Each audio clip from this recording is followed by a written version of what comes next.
hindi patas ang batas. Pagkasambahay, nagnakaw, qualified theft at makukulong. Pag si amo nagnakaw, hindi nagbigay ng tamang sweldo, hindi nagbigay ng tamang benepisyo, pagbabayarin lang, absuelto na. Salma. Di ba? Ito yun eh. Ilang kasambahay na ang nakulong dahil nagnakaw ng toothpaste, nagnakaw ng cellphone daw, kung ano pang pagnanakaw, na pinagbintang sa kanya ng kanyang amo, kulong qualified theft. Pero si amo, nakaw ng sweldo sa mga empleyado at mga benepisyo, at kapag nalaman ng dole, walang parusa kundi pagbabayarin lang. Walang kulong.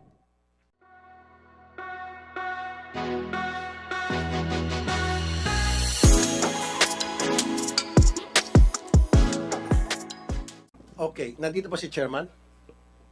Okay. Meron tayong kasambahay law na dapat ang mga kasambahay ni-register sa barangay.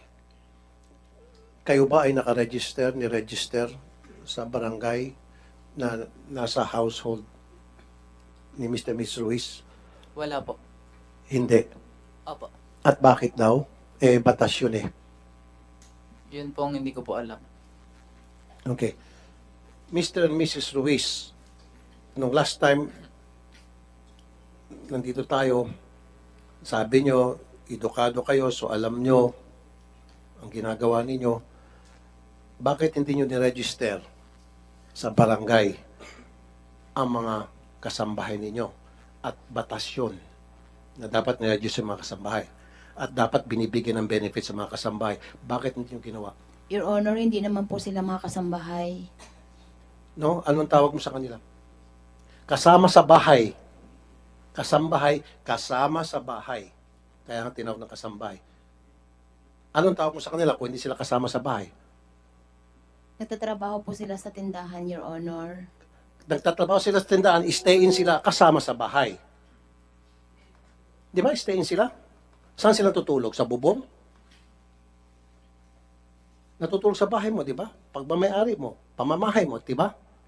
O, kasama sa bahay. Kasambahay. Bakit di mo ni-register? And yet, magtanong ka sa lawyer mo. Andiyan yung lawyer mo, bulong ng bulong. Tanungin mo. Ano magandang sagot? Bakit hindi ni-register mo, ninyo, itong inyong mga kasambahay na batas yan? Sige, bigyan kita ng 10 seconds. Magbulong muna. Ikaw, lawyer, bulungan mo tong kliyente mo. Sige, go ahead. Sige. Lapit mo tenga mo. Ikaw, lawyer, lapit. Sige, hindi ka nagkakarinigan eh. Ikaw, Mr. Ruiz, gusto mo sumali sa bulungan. Kayo mga bulunggang. Sige. Ano magandang sagot? Okay na? So, bakit hindi mo ni-register? Batas yan na dapat ang lahat ng mga kasama natin sa bahay, maliban lang sa ating mga relatives, kung nagtatrabaho sa atin, kailangan nakaregister sa barangay, on record, para masiguro na sila ay protektado, na sila ay napangalagaan ng batas na kung tawagin kasambahay law. At kasama dyan, dapat meron silang full benefits. SSS, PhilHealth, Pag-ibig. Now, answer me, sapat na ba yung binulong sa'yo ng abogado mo? Your Honor, hindi naman po sila mga kasambahay amin. Ayun ay another benefits lang na binibigay ko sa kanila na libre ang tulugan, libre ang pagkain. No, Yun po. hindi mo ako naintindihan eh. Nagtatrabaho sila sa tindahan. Okay, kung nagtatrabaho sila sa tindahan at hindi sila kasambahay, so they are worker. So therefore, kung worker sila sa tindahan ninyo, then dapat minimum wage sila na magkano ba yun sa Batangas? Ang minimum wage. Magkano? Hindi, yung daily. Your Honor, Occidental po kami, hindi po kami Batangas. Saan? Sa Occidental po. Okay. Therefore, kung siguro hindi mo sila kinukonsider na kasambahay, kinukonsider mo sila as worker. Anong klaseng worker? I-define mo. Laborer lang po kasi maliit, Okay, sige, maliit lang laborer. po yung Sige, tindahan laborer. namin. Now, kung laborer sila, dapat ang sweldo nila is 264 pesos per day at meron dapat full benefits. So dito may violation na naman kayo. Sige, gusto mong lumusot. Kasi pagkasambahay, Ari mas mababa sa 264 kasi stay-in nga. Whether sa tindahan o kasambahay. Turo mo. Sino? Si Patrick, si GM, Patrick. Okay, si Patrick. Kuya Dudong, So si Patrick, worker mo o kasambahay mo? Rebre rin po, tagakuha ng baboy. Tsaka si Nanay. So ano tawag sa worker? Opo. Okay. Patrick, magkano ang sweldo mo? Nag-start po ako doon 7.5. Magkano ang arawan mo? Nasa 200 po may 200. Magkano eksakto? 7.5 po. Hindi, magkano? 200? Kasi 264 ang noong 2020 daily. Doon sa Mindoro.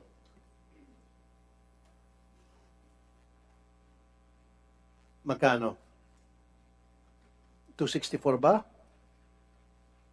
Okay, sige. Habang tinitingnan mo yung listahan mo, meron ka bang benefits? May SSS, PhilHealth, Pag-ibig ka? Wala po. Okay. Teka, nababayaran ka naman, excuse me. Nababayaran ka naman? Opo. Buo ang sweldo mo? Hindi po kasi po may mga bali po kami. May mga Bali. Okay. minus di bale. I-minus mo yung bale. Doon sa sweldo mo. Kumpleto na tatanggap mo? Opo. Alright. So, ngayon, tinitipan niya kung magkano yung sweldo niya. Talaga eksakto. Si Patrick, inamin mo na tao mo, worker mo. Now, bakit wala siyang SSS, PhilHealth, Pag-ibig at batas yan? Nasa batas natin yan. Bakit? Sige, lumapit ka pa, pabulong ka sa lawyer mo. Your Honor, yung mga is nila na kulang ay minaisampa na po sa amin sa dole.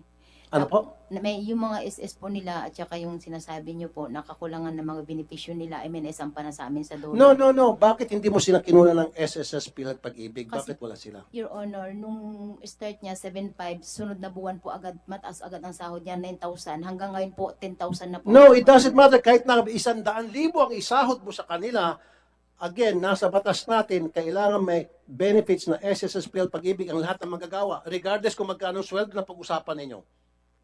Your Honor, yung kulang, kung ano po yung kulang namin, inasa dole na po yung aming No, pakisagot lang. Bakit hindi mo kinunan ng SSS, PhilHealth, Pag-ibig si Patrick na inamin mong empleyado mo na kinonfirm niya, yes, totoo, empleyado ako.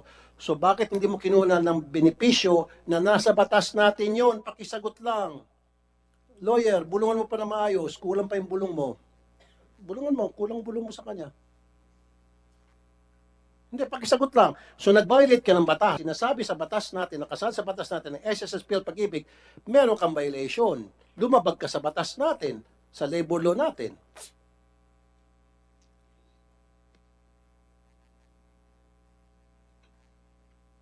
Your Honor, yung kung ano man po yung pagkukulang namin, sasagutin naman po namin kasi may kaso naman na sa dole. So ibig sabihin, inaamin mo na lumabag ka sa batas, sa labor law natin. At meron ng kaso sa dole. Ano yung sabihin may kaso sa dole? Nagdemanda sila sa'yo? Nagreklamo sa dole? Yung kakulangan po namin sa... Hindi. Nagreklamo sila sa dole?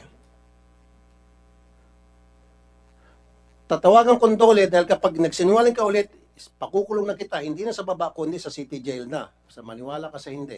May notice Kasama yung mister mo. may notice of conference na po kami sa dole. No, po. no. Yung, di ba nag-violate ka? Opo. Okay. So dahil dyan sa violation na yan, ano yung natanggap mo mula sa dole? Ikaw ba ay pinuntahan ng dole? O nagreklamo ba sila sa dole kaya nakatanggap ka ng notice sa dole? Answer that? Can you answer that? You're being assisted by your lawyer, pwedeng pakisagot na. Nakikinig naman dito ang Department of Labor. Dito ho ito po, si Director Satumba. Ako na magtanong sa labor. Ma'am Satumba, Director, meron po siyang natanggap daw na notice for violation ata from labor. Ano nag-trigger po noon? Bakit po siya nakatanggap? Okay, thank you po, Mr. Chair, Your Honor. Nung malaman po namin yung kwento ni Ma'am Elvie, nag-moto proprio po na inspection ang Dolly Mimaropa, ang field office namin noong August 11, at pinag-submit po ng mga proof of compliance yung ating mga employers, no, kasi base sa findings ay yun nga po, wala silang records do sa tindahan hindi nagbibigay ng SSS Pag-ibig at PhilHealth sa worker, 13th month pay, lahat po ng mga benefits, no? At yung nakaschedule po ito, Your Honor, ng 2 mandatory conference bago mag-issue ng compliance order ang DOLE. September 12 po, hindi sila sumipot, wala pong, at September 19 po, ang pangalawang conference. Pagkatapos ng 2 conference na yun po ay magka-issue Okay, ng so in compliance short, order. lahat ng empleyado nila ay walang benefits at sinadya nila na hindi bigyan ng benefits. Nalaman nyo na lamang na wala palang benefits ay dahil nung nagkaroon ng hearing. Opo. Okay. So far, ano problema ito sa inyong investigasyon? Pero sir, ito lang yung mga nandun sa tindahan nila nung time na yon. Kasi Right. sila, baka po yung iba ay wala na nung time na yon eh. Pero hahabulin pa rin po natin yung mga hindi nila sunod. So anong violation? Doon sa violation nila, anong kaparusahan ang ipapataw after na makomplete yung investigation nyo and nakita nyo na guilty siya? Iko-compute po namin, sir, kung magkano yung dapat na sweldo ng mga tao na nandun sa tindahan. At yun po ay kailangan I-compute. nilang bayaran. And then anong parusa? Sa Anong parusa? Anong parusa? See? Stop. Ito, Mr. Chair, ang sinasabi ko eh. Ito eh. Stupid law. Qualified, sandali lang po. Sorry. I mean, hindi patas ang batas. Pagkasambahay, nagnakaw, qualified theft at makukulong. Pag si amo nagnakaw, hindi nagbigay ng tamang sweldo, hindi nagbigay ng tamang benepisyo, pagbabayarin lang, absuelto na. Salma. Di ba?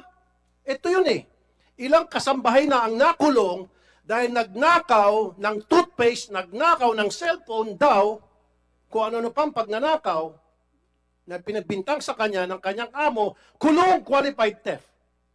Pero si amo, nakaw ng sweldo sa mga empleyado at mga benepisyo, at kapag nalaman ng DOLE, walang parusa kundi pagbabayarin lang. Walang kulong. Mapapamura lang tayo rito. This is a big injustice to the poor. See? Kaya tatanungin kita, anong parusa, Direktor? Sir, Gusto ko kulong. Kasi kung hindi, then it's about time baguhin natin batas natin, Mr. Chair. We have to come up with legislation na dapat lahat ng amo na nagnanakaw sa kanilang mga empleyado talagang makulong. And meron akong bill na qualified theft. Director, I mean, wage if you theft. have, laban if sa you mga- can cite other provisions of the Labor Code of the Philippines, or if you're not in a position, just say so. Sir, yung violations naman po pagdating sa batas kasambahay, administrative fine. No, ibig sabihin, yung mga amo, alisin natin sa kasambahay. Kahit na sino. Kapag yung amo nagnakaw sa kanyang tauhan, meron bang pagkakakulong?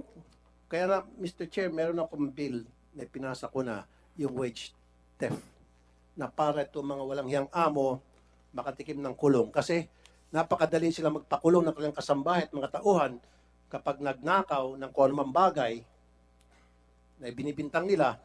Samantalang pag sila nagnakaw ng sweldo at benepisyo sa kanilang mga tao, hindi sila kukulong. Pagbabayarin lang DOLE. Isoli mo lang yung perang isoli mo lang yung perang ninakaw mo.